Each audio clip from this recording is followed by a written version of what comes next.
Olá, tudo bem? Seja bem-vindo, bem-vinda ao canal Voo da Coruja. Para você que ainda não me conhece, muito prazer, sou o Hafner. Muito obrigado, vamos lá, Daniel Alves. Quem não conhece o jogador Daniel Alves, por acaso, porventura não conheça, é só dar uma pesquisada no Google e vai ver uma trajetória de sucesso na vida desse jogador. Jogador que ganhou fama, ficou conhecido aí como Dani Alves e ganhou fama, obteve sucesso, muito dinheiro, muito glamour. E, infelizmente, acontece, claro, o Daniel Alves passou pelo tribunal, culpado ou inocente. Quem não conhece a história, eu vou colocar aqui um áudio. Esse áudio eu quero também comentar. Foram repórteres, inclusive teve um apresentador que saiu em defesa, não em defesa do Daniel Alves, mas dizendo que uma simples denúncia ou uma denúncia ninguém pode ser condenado com base apenas em denúncia. Embora a justiça diga que há muitos indícios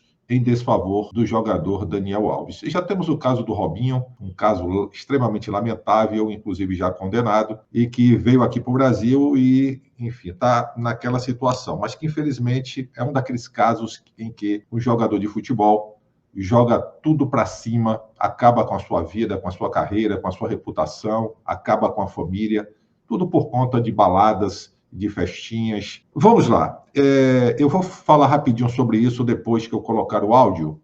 Ouça o áudio aí, por gentileza, eu acelerei, dei uma acelerada, e aí também dê a sua opinião aqui. Qual é a sua opinião com relação ao Daniel Alves? Você considera ele culpado, considera ele inocente? Você tem dúvida com relação ao que realmente aconteceu naquela boate, na Espanha? Vou colocar aqui o áudio, como eu disse, vamos lá. Daniel Alves. Julgamento do Daniel Alves chega ao fim. Acusado de ter estuprado uma mulher na boate Sutton, em Barcelona. Durou 3 dias e terminou nessa quarta-feira, quando o jogador prestou depoimento. Na sessão, Daniel Alves chorou e negou a agressão sexual. Disse ainda que a relação com a denunciante foi consensual. De acordo com a imprensa espanhola, ainda não há prazo para a definição da sentença, mas ela deve sair em até 10 dias. A defesa de Daniel Alves pediu a liberdade condicional e a absolvição do jogador. Já o Ministério Público local pediu 9 anos de prisão, enquanto a defesa da denunciante pediu 12 anos. 28 testemunhas, indicadas pela defesa e pela acusação, foram convocadas pela Justiça Espanhola para os depoimentos. A mãe do ex-jogador também participou do julgamento. Lúcia Alves, que foi a primeira a chegar ao tribunal, foi convocada como testemunha. A mulher que acusa Daniel Alves prestou depoimento por cerca de 1 hora.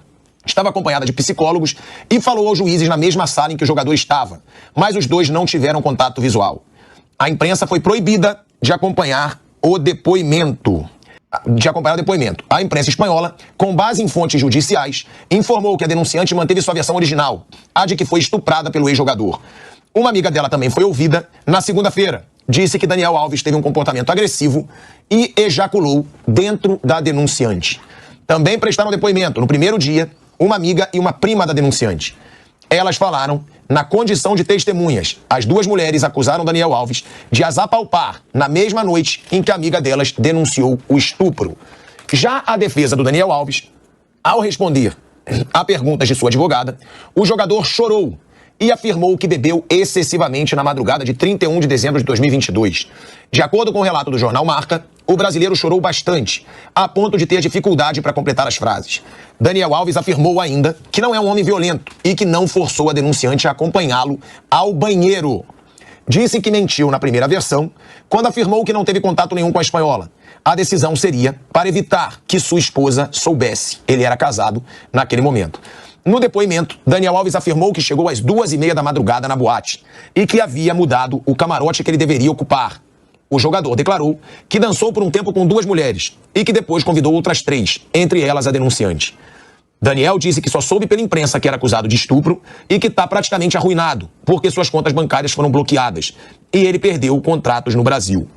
Aspas. Olha, eu quero já chamar a atenção aqui para um detalhe, tá? Para eu não ter que voltar tudo do início, porque eu posso me perder em detalhes. Bom, ele diz, né, que chorou muito copiosamente, claro, ao ponto de não completar até as palavras, e dizendo assim que está arrasado porque as contas foram bloqueadas e ele perdeu contratos no Brasil. O Daniel Alves era casado, claro que a esposa, diante dos fatos, ela pediu divórcio, e ele se separa não só da esposa, como também dos filhos, e afastado do seu lar, uma vez que ficou, inclusive, preso preventivamente e se encontra preso. Então, o que ele mede aí de arraso, segundo o que foi dito aqui, né, a reprodução do que ele falou, é justamente o fato de ter perdido, de ter contas bloqueadas e ter perdido contratos. Deveria se falar na família, né? Em primeira mão, em primeiro lugar, ou talvez só nisso. Eu lamento, né, declarar, claro, ele está se declarando inocente, dizendo que o ato foi consensual, mas a primeira coisa, e talvez única coisa, seria o quê? A minha família. Eu perdi a minha família, o meu bem mais precioso. Não, as minhas contas foram bloqueadas e eu perdi contratos.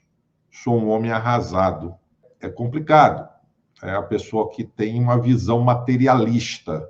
O que me mantém bem são os bens materiais, não a família, os amigos, os relacionamentos pessoais que eu tenho. Né? Então, os valores hoje são muito...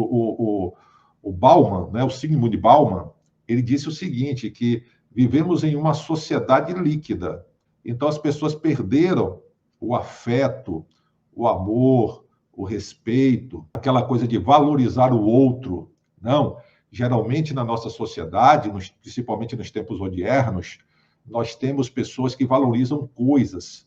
Né? Por isso que tem aquela frase, o mundo trata melhor quem se veste bem, a questão da aparência, da posse, vale quanto tem. Infelizmente é isso. E nessa frase infeliz, eu sou um homem arrasado porque as minhas contas bancárias foram trancadas e perdi contratos no Brasil, eu espero que ele, de fato, eu não assisti ao julgamento, tá, todo, mas espero que ele tenha lamentado, principalmente, ter perdido a família, a esposa, ter sido afastado dos filhos, enfim. Está aí agora o Daniel Alves, não sabemos qual será a sentença, há uma probabilidade, a probabilidade maior é de condenação, mas vamos ver, de fato, né? A menina sustenta que ela foi violentada e ele sustenta que é inocente, que tudo aconteceu de fato, mas que foi consensual, foi com a permissão dela. Vamos esperar o resultado aí do julgamento para sabermos se ele tem culpa, tem que pagar, claro, e aí vai de 9 a 12 anos. A promotoria indica 9 anos de prisão, a defesa da menina que acusa 12 anos para o Daniel. Tá? E a defesa do Daniel, claro, pede absolvição, alegando a inocência dele. Tá certo? Mas deixa aí a sua opinião, tá? O que é que você pensa? Mas, assim, nada dá o direito, nem dinheiro, nem poder, mas a nossa cultura machista, eu vou falar sobre isso depois, até muito pouco tempo, não muito tempo, a mulher tinha que pedir permissão ao marido, por exemplo, para certas coisas, né? Me parece que era para trabalhar fora, uma coisa dessa, tinha que ter um documento, o marido dando permissão. Então, infelizmente, nessa cultura machista, em que a mulher é colocada em segundo, e até misógina, a mulher é colocada como um ser humano de segunda categoria, como alguém que tem que estar disponível para que o homem, né, o chamado macho alfa, quando ele quiser, ela esteja disponível. Eu já falei sobre isso aqui, gente. Muitos foram criados e cresceram vendo o pai submetendo a mãe a praticamente um trabalho escravo doméstico, que falar é do lar, mas, na verdade, muitos casos são até cárceres privados, são trabalho escravo mesmo. A mulher acorda cedo para lavar, passar, fazer comida, cuidar dos filhos, e naquele processo o homem exige que ela faça isso. Hoje em dia, muita coisa mudou, mas historicamente foi ontem que isso acontecia. A mulher não podia estudar, não podia sair para trabalhar, então o homem podia ter todas as mulheres do mundo, mas a mulher não podia nem sequer olhar para o lado. E estamos vivendo ainda os efeitos colaterais de uma cultura machista implantada que se tinha e que era considerada normal. Vocês lembram das propagandas, né? Antigamente, de refrigerante, de carros O que aparecia nas propagandas? A mulher de biquíni, que foi o que aconteceu aqui no Brasil, com a chegada da esquadra do Cabral, né? Em que a Índia ela é vista ali sem roupa e é desenhada, inclusive, e os portugueses são incentivados a virem para o Brasil, para a colonização, justamente com base em mulheres nuas, em índias. Olha para aqui, isso aqui é o paraíso. Então já começa a coisa daí. A Maria José está dizendo aqui, como fica a consciência dessa mulher destruindo a família? Foi tudo consensual. Ela só está querendo o dinheiro do Daniel. Poxa, Maria José da Silva, uma mulher falando isso. Deixa a sua opinião, você concorda com a Maria? Eu vou até colocar aqui, ó. Você concorda com a Maria? Então, muito obrigado, Deus abençoe e até a próxima, se Deus quiser. Com licença.